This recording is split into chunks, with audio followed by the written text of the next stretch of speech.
मेरा नाम कन्हैयालाल खंडेलवाल है, इस शरीर का नाम। और वैसे स्वदीक्षित नाम परम आकाश है। मैं मुंबई से हूँ और मूल रूप से राजस्थान में जालोर जिले के भीनमाल का निवासी हूँ। पेशे से पत्रकार हूँ। मेरी उम्र 62 वर्ष है और 4 साल पहले परम आलय जी का जो सन टू ह्यूमन का ये कैंप है, वह आजाद मैदान में मेरे एक मित्र के आग्रह पर मैंने ज्वाइन किया था। उस समय 10 दिन का कैंप हुआ करते थे, सुबह 2 घंटे के। मैंने वो कैंप अटेंड किया, सुबह 2 घंटे का, और उसके बाद जो एल्केलाइन नाश्ता वहां दिया जाता था, उस समय मेरा वजन 91 किलो था। हार्ट में 80% ब्लॉकेज डिटेक्ट थे और एसिडिटी थी, डायबिटीज थी, गाल ब्लैडर में स्टोन थे और 2 रोटी भी मुश्किल से खा पाता था। आप जानते हैं कि मुंबई महानगर की जो जीवन शैली है, उसमें हम लोग रोजाना नाश्ता क्या करते हैं? पोहा, उपमा, बड़ा पाव, पराठे, खाखरा, कचौरी, ब्रेड, टोस्ट, समोसा, चाय, ये सब लेते हैं। बराबर। पेट तो भर जाता था, लेकिन स्वास्थ्य नहीं मिल पा रहा था। जब मैंने वो 10 दिन परमालय जी के सेशन को अटेंड किया और वो जो नाश्ता दिया, तो 10 दिन में ही मेरे को थोड़ा सा फर्क पड़ने लग गया। मेरी थोड़ी एसिडिटी कम हुई, डायबिटीज कम हुई, वजन कम हुआ। और जब मैंने उसको घर पर फॉलो किया, तो 5-7 महीनों में ही ब्लास्टिंग चेंज आया। मेरा वजन 20 किलो घट गया, डायबिटीज मिट गई, एसिडिटी पूरी तरह से मिट गई, गाल ब्लेडर में स्टोन उस समय तो थे, अब हैं या नहीं मुझे भी कुछ पता नहीं। और हार्ट में जो 80% ब्लॉकेज थे, डॉक्टरों ने, मुंबई के 3-3 डॉक्टरों ने, मैंने चेक करवाया था, तो डॉक्टर ने बोला था कि आपको बाईपास करवाना पड़ेगा, आपके 80% से ज्यादा 2 आर्टरीज में ब्लॉकेज हैं। लेकिन चूंकि मैं सन टू ह्यूमन पद्धति को फॉलो कर रहा था, नाश्ता को, भोजन को और उनके बताए हुए व्यायाम को, तो मेरे में ब्लास्टिंग चेंज आया। इसी तरह जो मेरी धर्मपत्नी है, हमारी श्रीमती जी है, उनमें भी, उनका भी वजन 18 किलो कम हुआ। वे कुर्सी के अलावा बैठ नहीं सकती थी। आज की तारीख में वे खड़े खड़े बड़े अच्छे से जंपिंग करती है।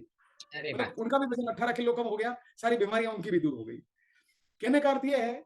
और अभी मैंने 4 महीने पहले वापस सीटी एनजीओ कराया मेरे हार्ट के ब्लॉकेज को टेस्ट करने के लिए। तो वहां उस डॉक्टर ने ये बोला, उस रिपोर्ट को देख करके, कि आपके तो 40% ब्लॉकेज भी रिवर्स हो गए हैं। और जब मैंने उनको ये, उन्होंने पूछने पर मैंने जो ये जीवन शैली उनको बताई कि मैं ये भोजन ले रहा हूँ, ये नाश्ता ले रहा हूँ, तो वो तो खुशी से उछल पड़े कि आप जो ये ले रहे हैं वो एकदम आपको स्वस्थ रखने वाला सारा काम है, इसलिए आपको कोई ऑपरेशन की आवश्यकता नहीं है। मित्रों, मैं आपके माध्यम से भी मेरे मित्रों को, जो भी आपके दर्शक पाठक श्रोता हैं, उनको भी यह बताना चाहता हूं कि परमालय जी एक ही बात कहते हैं कि भोजन छोटी घटना नहीं है।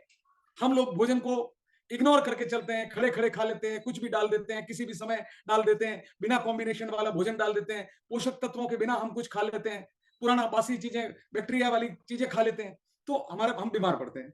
और कोई भी बीमारी को एलोपैथी केवल मेंटेन कर सकती है, जड़ से नहीं मिटा सकती।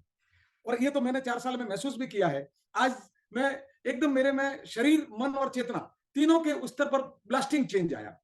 बीमारियां तो सारी मिटी, बीमारियां तो बहुत मतलब छोटी चीज है। मैंने उनके रेजिडेंशियल कैंप में अटेंड किए, वहां इंदौर के पास जो सेजवानी में है। और अब तो जब जीवन में इतना अच्छा मुझे घटित हुआ है, तो अब मैं भी यही काम करने लग गया हूं कि जो मिला है उसको बांटना चाहिए मित्रों को, और निष्काम भाव से। क्योंकि सबसे बड़ी बात है सन टू ह्यूमन की, कि एक नॉन कॉमर्शियल ऑर्गेनाइजेशन है, जहां हमारी जेब पर उनका कोई नजर नहीं है, कोई भाव नहीं है हमारे से पैसे खींचने का। और इसीलिए जब हम ये अभी बोरीवली में भी कैंप हुए, सांता क्रूज में भी हुए, मेरे भीनमाल में भी कैंप होने जा रहे हैं, उदयपुर में भी हो रहे हैं, बहुत सारे जगह कैंप है, तो वहां हम लोग जा रहे हैं, तो लोगों से जो रेस्पॉन्स इसी कारण मिल रहा है कि ये तो एक निष्काम भाव वाला नॉन कॉमर्शियल ऑर्गेनाइजेशन है, मिशन है। और उनका एक ही मिशन है कि पृथ्वी के लोग कैसे सुंदर बने।